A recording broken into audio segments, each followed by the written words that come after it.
Hello students, let's discuss here another transportation problem. Let's proceed.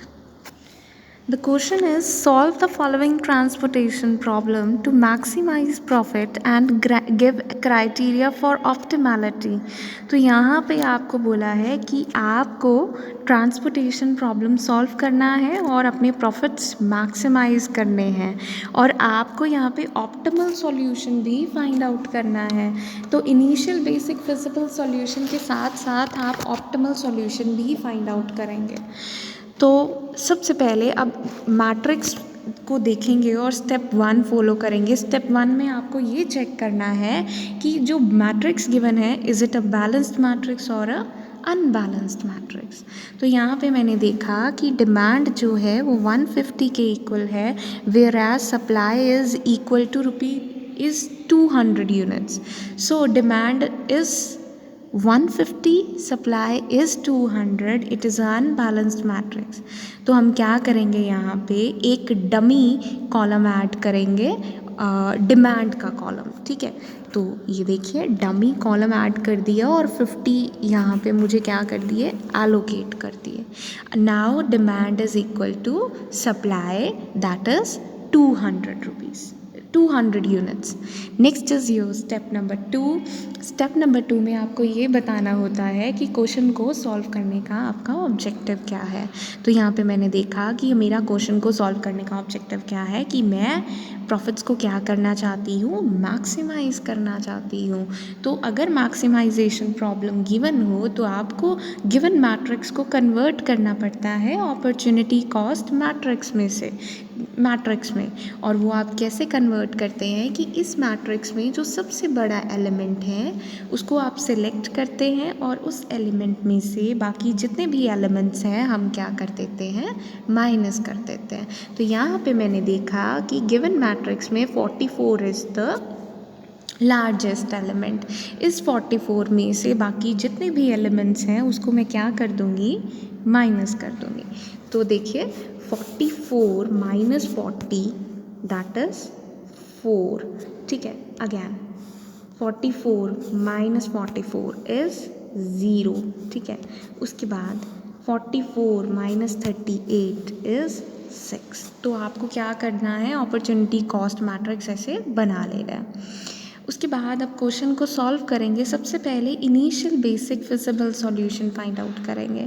Initial basic feasible solution निकालने के लिए आपको सबसे पहले क्या करना है, यूनिट पेनल्टीज फाइंड आउट करनी है. वो कैसे फाइंड आउट करेंगे, देखिए ये कॉलम गिवन है, इस कॉलम में से आपको दो स्मॉलेस्ट एलिमेंट जो है वो फाइंड आउट करने हैं और उनका डिफरेंस लिख देना है. तो यहाँ पे दो स्मॉलेस्ट एलिमेंट हैं 4 और 0.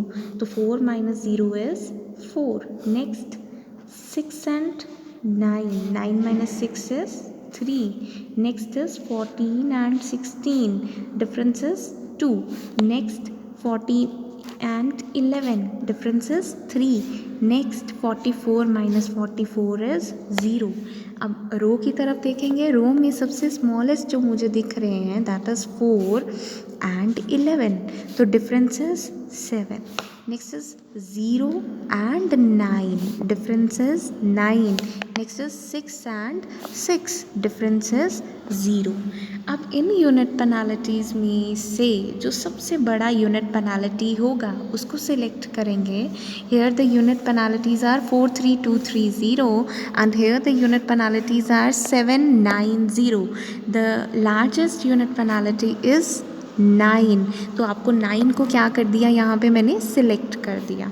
अब 9 को सिलेक्ट कर दिया, इसके कॉरस्पॉन्डिंग रो में जो भी एलिमेंट सबसे छोटा है आप वहाँ पे एलोकेट कर देंगे.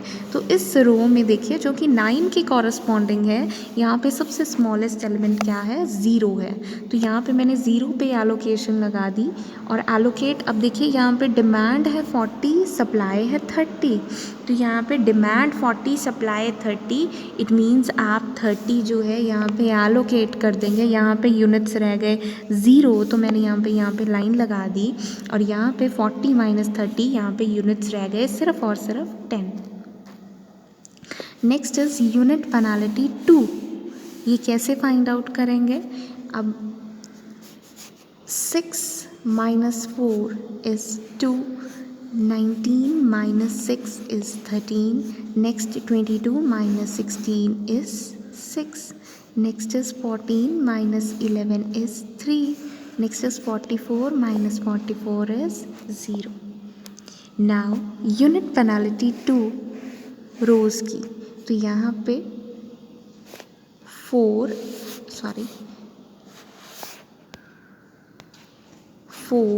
and 11, difference is 7, and here 6 minus 6 is 0. ठीक है, तो अब सेकेंड यूनिट पेनाल्टीज़ में सबसे बड़ा जो यूनिट पेनाल्टी है दैट इज़ 13. तो मुझे इसी के कॉरस्पॉन्डिंग कॉलम में क्या कर देना है? एलोकेशन कर देना है. तो इसके कॉरस्पॉन्डिंग दो एलिमेंट्स हैं 19 और 6. तो यहाँ पे स्मॉलेस्ट एलिमेंट पे एलोकेशन करेंगे. Demand is 20, supply is 70. तो यहाँ पे मैंने 20 को एलोकेट कर दिया. यहाँ पे रह गया 0. ठीक है, और यहाँ पे रह गया 50. ठीक है, उसके बाद जहाँ पे 0 रह गया है मुझे क्या करना है? इस कॉलम को पूरा कट कर देना. उसके बाद फाइंड आउट करेंगे unit penalty 3. Unit penalty 3, 6 minus 4 is 2. आगे nil, 22 minus 16 is 6, 14 minus 11 is 3, 44 minus 44 is 0. Next is अब रो में देखेंगे unit penalty 3, 4 and 11, again 7 and 6 and 14, difference is 8. Here the unit penalty which is greater is 8. यहाँ पे select किया और इसके corresponding रो में हम क्या कर देंगे? एलोकेशन कर देंगे. तो इसके कॉरस्पॉन्डिंग रो में मुझे जो सबसे स्मॉलेस्ट एलिमेंट दिख रहा है दैट इज़ 6. तो यहाँ पे मुझे एलोकेशन कर देना है. यहाँ पे एलोकेशन किया 6 के ऊपर कितना? डिमांड चेक करेंगे. Demand is 10, supply is 50. तो यहाँ पे मुझे एलोकेट कर दिया मैंने 10. यहाँ पे हो गया 0, इसको कट कर दिया और यहाँ रह गया 40. ठीक है, नेक्स्ट पे चलेंगे. Next unit penalty 4. तो अगर मैं यहाँ पे कॉलम 1 देखूँ तो कॉलम 1 ये रहा. कॉलम 1 में नील, कॉलम 2 में नील, column 3 22 minus 16 is 6, 14 minus 11 is 3, next 44 minus 44 is 0. next is unit penalty 4 column. तो 22 and 11, difference is 11. next is 16 minus 14 that is 2. ठीक है, तो इसमें से जो मुझे सबसे लार्जेस्ट यूनिट पेनाल्टी दिख रही है दैट इज़ 11. तो इसके कॉरस्पॉन्डिंग रो में मैं एलोकेशन कर दूंगी. देखिए कॉरस्पॉन्डिंग रो में जो स्मॉलेस्ट एलिमेंट दिख रहा है दैट इज़ 11. अब 11 के कॉरस्पॉन्डिंग डिमांड है 30, सप्लाई है 100. तो यहाँ पे एलोकेशन हो जाएगा 30. हेयर इट इज़ नील और यहाँ पे फिर मुझे क्रॉस कर देना है और यहाँ पे सप्लाई रह गई 70 ओनली. उसके बाद unit penalty number 5. Unit penalty number 5 में 22 minus 16 is 6, then 44 minus 44 is 0. Next row wise check करेंगे. 44 minus 22 is 22 and 44 minus 16 is 28. Here the unit penalty which is greater is 28. तो इसके कॉरस्पॉन्डिंग क्या कर देंगे? हम एलोकेशन कर देंगे. कितना? यहाँ पे 16 में 16th is the smallest element. तो यहाँ पे 60 and 40. Here it is 40. तो यहाँ पे एलोकेशन हो गई 40. ठीक है, यहाँ रह गया नील, ये भी नील और यहाँ रह गया 20. ठीक है। उसके बाद अब फिर से एलोकेशन करेंगे तो यहाँ पे 22 is the smallest element, 20 here 20 and 70, तो 20 is the demand, 70 is the supply. यहाँ पे 20 एलोकेशन हो जाएगा, ये 20 कट गया और यहाँ रह गया 50। अब 44 पे कितना 50, ये 50 और 50, दिस कम्स 50। तो यहाँ पे एलोकेशन हो चुका है। ठीक है, अब ट्रांसपोर्टेशन कॉस्ट फाइंड आउट करेंगे। देखिए 20 into 22 plus 30 into 11 plus 50 into 44 plus 30 into 0 plus 10 into 6 plus 20 into 6, next 40 into 60, this comes 3790 is your transportation cost। Next जो स्टेप है उसमें हम ये चेक करते हैं कि जो सॉल्यूशन आपने निकाला है वैम के थ्रू, जो कि आपने इनिशियल फिजिबल सॉल्यूशन निकाला है, इज़ इट डीजेनरेट और नॉट। तो डीजेनरेशन मतलब यहाँ पे डीजेनरेसी चेक करते हैं। डीजेनरेसी का मतलब होता है कि क्या आप इससे ऑप्टिमल सॉल्यूशन निकाल सकते हैं कि नहीं। तो यहाँ पे इसको कैसे फाइंड आउट करना है, आप यहाँ पे बेसिक फिजिबल सॉल्यूशन निकालते हैं। फॉर्मूला है number of allocation is equal to m + n-1। Here m stands for number of rows and n stands for number of columns। तो यहाँ पे मैंने चेक किया, here the number of allocations are 7, 1 2 3 4 5 6 7। ठीक है, तो नंबर ऑफ allocations कितने हैं 7। 7 is equal to m is number of rows are 3 while the number of columns are 5। ठीक है, तो here it is 3 + 5 - 1, here it is 7। It means हमारा initial basic feasible solution जो है वो बेसिक फिजिबल सॉल्यूशन के इक्वल है और सॉल्यूशन डीजेनरेट नहीं कर पा रहा।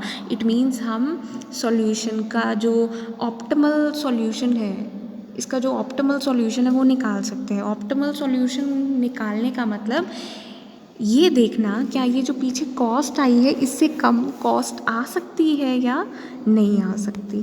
तो यहाँ पे मैंने देखा कि सॉल्यूशन जो है वो डीजेनरेट नहीं कर पा रहा। इट मीन्स मैं ऑप्टिमल सॉल्यूशन निकाल सकती हूँ। तो देखते हैं कैसे निकालना है उसे। तो ये आपकी थी एलोकेशंस, चेक कर लीजिए, यही थी एलोकेशन 20 × 22। ठीक है, अब मुझे निकालना है इसका ऑप्टिमल सॉल्यूशन। ऑप्टिमल सॉल्यूशन निकालने के लिए आपको क्या करना है, यहाँ पे हम लगाएंगे ऑप्टिमल सॉल्यूशन निकालने के लिए स्टेपिंग स्टोन मेथड। ठीक है, अब स्टेपिंग स्टोन मेथड कैसे लगाते हैं वो फाइंड आउट करते हैं। सबसे पहले आपको उठाना है अनएलोकेटेड सेल। तो यहाँ पे मैंने देखा A1 is the unallocated cell. ठीक है, और मुझे एक ऐसा पाथ बनाना है, ये जो 4 है ये एलोकेटेड सेल से होकर ही गुजरे और एक स्क्वायर बन जाए, मतलब एक पाथ बन जाए। तो बिल्कुल देखिए, तो ये रहा 4, बनाते हैं पाथ यहाँ पे।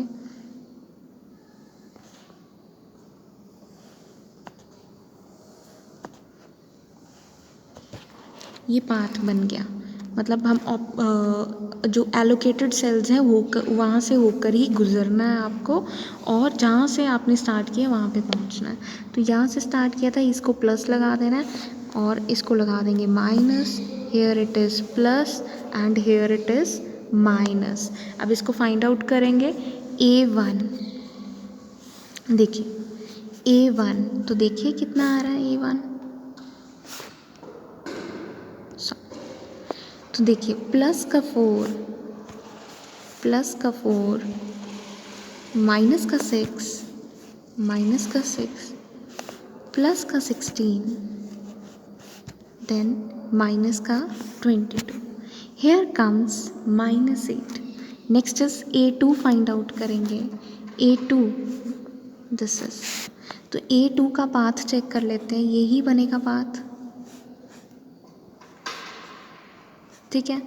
तो प्लस का 19 माइनस का 6 प्लस का 16 माइनस का 22, प्लस का 19 माइनस का 6 प्लस का 16 माइनस का 22. Here comes 7. आगे नेक्स्ट इज B2. B2 कैसे फाइंड आउट करेंगे? B2 के लिए चेक करते हैं. तो ये जाएगा ऐसे ऐसे ऐसे, चेक करेंगे. B2 9 minus 0 plus 6 minus 6, 9 minus 0 plus 6 minus 6, ये रहा.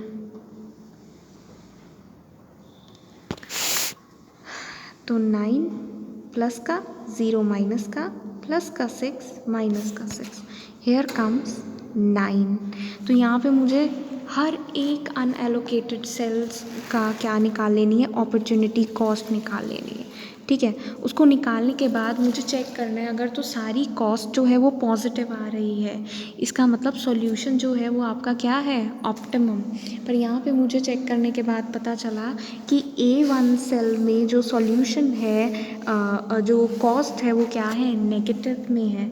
और अगर कॉस्ट नेगेटिव में हो, इट मीन्स ये आपकी अपॉर्चुनिटी कॉस्ट नहीं है, मतलब ये आपकी ऑप्टिमल कॉस्ट नहीं है, और इसको आपको ठीक करना पड़ेगा. आप कैसे ठीक करेंगे? इसको ठीक कैसे करेंगे? तो आपने देखा कि यहाँ पे जो है वो नेगेटिव आ रही है कॉस्ट, ठीक है. तो यहाँ पे आप क्या करेंगे? माइनस वाले एलिमेंट्स चेक करेंगे. माइनस वाले एलिमेंट्स चेक किए मैंने. यहाँ पे ये है 10 और ये है 20. दोनों में से सबसे छोटा कौन सा है? 10. अब 10 छोटा है. 10 जहाँ पे प्लस का साइन है वहाँ पे 10 को ऐड कर देना है, जहाँ पे माइनस का साइन है वहाँ पे 10 को माइनस कर देना है. तो यहाँ पे है 4, ठीक है, और 4 के साथ है प्लस का साइन, तो यहाँ पे 10 क्या कर दूँगी? ऐड कर दूँगी. देखिए ये रहा 10. उसके बाद हाँ जी, तो यहाँ पे 10 जो है वो क्या क्या करेंगे? ये माइनस का साइन है तो 10 माइनस, यहाँ रह जाएगा 0. देखिए कुछ भी नहीं. उसके बाद यहाँ पे 20 के साथ माइनस का साइन है, मीन 20 माइनस 10 इज 10, ये रहा.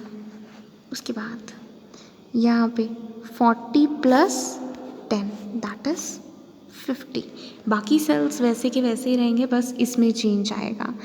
तो since one of the opportunity cost is negative, so the matrix need to be improved upon. क्योंकि एक अपॉर्चुनिटी कॉस्ट नेगेटिव थी तो हमने ये मैट्रिक्स जो है इम्प्रूव कर लिया. Now the matrix is this one. अब इसको भी चेक करेंगे कि इसकी ट्रांसपोर्टेशन कॉस्ट कितनी आ रही है. तो यहाँ पे मैंने देखा कि ये ट्रांसपोर्टेशन कॉस्ट है 10 × 4 दैट इज़ 40. Next 10 × 22, next 30 × 11. तो यहाँ पे आपने इसकी हेल्प से ट्रांसपोर्टेशन कॉस्ट फाइंड आउट की 3710. अगैन आपको चेक करना है डीजेनरेसी. डीजेनरेसी चेक करने का again formula number of allocation is equal to m + n - 1. तो यहाँ पे भी नंबर ऑफ एलोकेशन 7 ही थे, और यहाँ पे भी रो जो है 3 प्लस कॉलम कितने हैं? 5 - 1. So solution does not degenerate. अब डीजेनरेट नहीं कर रहा मतलब आप ऑप्टिमल सॉल्यूशन जो है वो फाइंड आउट कर सकते हैं. तो यहाँ पे मुझे ऑप्टिमल सॉल्यूशन फाइंड आउट करना है. तो देखिए ऑप्टिमल सॉल्यूशन फाइंड आउट करेंगे कैसे? सबसे पहले अनएलोकेटेड सेल उठाएंगे. ये रहा अनएलोकेटेड सेल. इस अनएलोकेटेड सेल को उठाकर आपने क्या करना है? चेक कर लेना है ऑप्टिमल सॉल्यूशन है कि नहीं. तो यहाँ पे 19 प्लस का -6 plus 16 minus 22, 19 minus 6 plus 16 minus 22, here comes 7। और ऐसे ही आपको पाथ जो है बनाकर चलना है और प्लस माइनस के साइन लगा देने हैं। और यहाँ पे मैंने देखा B3 पे नेगेटिव आ रहा है, चेक कर लेते हैं B3, तो ये रहा B3, यहाँ पे नेगेटिव आ रहा है, बना के देख लेते हैं। तो 14 प्लस का, ये माइनस का, ये प्लस का, ये माइनस का, ठीक है। अब क्या करना है, देखिए 14 माइनस 0 प्लस 4, 18, 18 माइनस 22 इस माइनस का 4। तो अब इसको क्या करना है, आपने चेंज कर देना है इसमें। तो कैसे चेंज करेंगे, जो माइनस वाले हैं उसको उठाइए, तो माइनस वाले दो हैं, ये और ये, ठीक है। फर्स्ट इज 30, अदर इज 10, दोनों में छोटा कौन सा, 10। तो जहाँ पे प्लस का साइन है वहाँ पे 10 ऐड कर देंगे, जहाँ पे माइनस का साइन है वहाँ पे 10 माइनस कर देंगे। तो यहाँ पे 10 प्लस 10 इज 20, देखिए 20। नेक्स्ट 30 के साथ माइनस का साइन है, तो 30 माइनस 10 इज 20। नेक्स्ट यहाँ पे 14 प्लस का साइन है, तो यहाँ पे 10 आ जाएगा, ठीक है। और यहाँ पे 10 के साथ माइनस का साइन है, तो 10 माइनस 10 इज 0। तो यहाँ पे ये सेल जो है वेकेंट हो जाएगा। अगैन आप ट्रांसपोर्टेशन कॉस्ट जो है फाइंड आउट करते हैं और आपका आंसर आता है 3670। अगैन आप क्या करेंगे, चेक करेंगे डीजेनरेसी, और डीजेनरेसी चेक करते टाइम मैंने देखा कि number of allocation are 2, 3, 4, 5, 6, 7।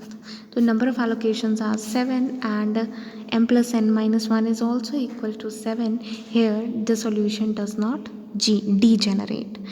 Again find out करेंगे आप cost, opportunity cost, और ये opportunity cost जो है वो क्या आ रही है, पॉजिटिव आ रही है। इट मीन्स आपका आंसर 3670 जो है ये आपकी मिनिमम कॉस्ट है, ट्रांसपोर्टेशन कॉस्ट। पर मुझे प्रॉफिट्स चेक करने हैं, चेक करते हैं। Since all the opportunity cost is the optimal solution is reached and no further improvement is possible. तो सारे सॉल्यूशन पॉजिटिव हैं और इम्प्रूवमेंट हम नहीं कर सकते। नाउ प्रॉफिट जो है वो आप फाइंड आउट करेंगे।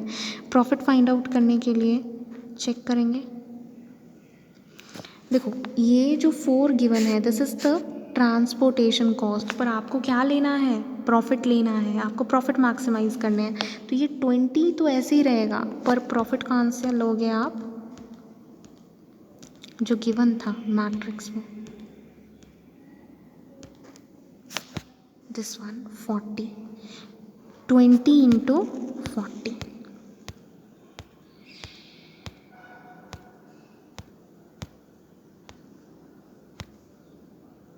Twenty into 40। Again this is 20 into 0, पर ये तो 0 कॉस्ट है, ठीक है। तो 20 लिया और प्रॉफिट लेंगे 20 इंटू 44, चेक करेंगे।